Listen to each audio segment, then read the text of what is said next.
Et maintenant, préparez-vous, on va vivre une tradition à Nice, le festin des cougourdons, du nom niçois donné aux fruits d'une plante de la famille des cucurbitacées.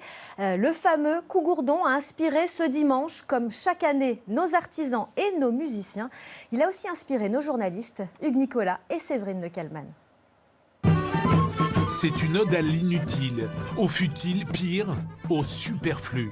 Avec sa gueule cassée, ses rondeurs disgracieuses et sa carapace épaisse, le cougourdon n'est même pas consommable. Un simili-légume, un ersatz célébré chaque année en héros malgré lui depuis le XVIe siècle. On avait un pèlerinage qui s'effectuait depuis la ville de Nice jusqu'au monastère de Cimiez. Les pèlerins n'avaient droit qu'à avoir de l'eau.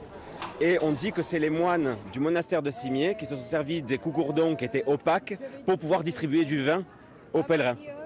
Il échappe à la soupe, mais pas au souffle créatif.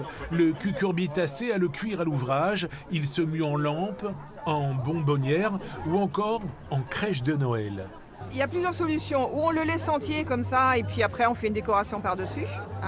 Ou alors faut le creuser. Donc ça va le découper avec un petit cutter. Après à l'intérieur on gratte pour enlever la peau et les graines dedans.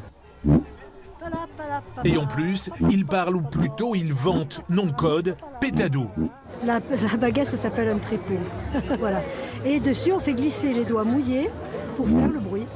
Le tambour sème des perles musicales qui se transforment inévitablement en gaz hilarant. Esperaco. Voilà plus de 5 siècles que le cougourdon fait vibrer Nice. La tradition a du bon et c'est encore meilleur quand c'est inutile. Et si comme moi vous vous mordez les doigts d'avoir raté ce moment, séance de rattrapage l'année prochaine.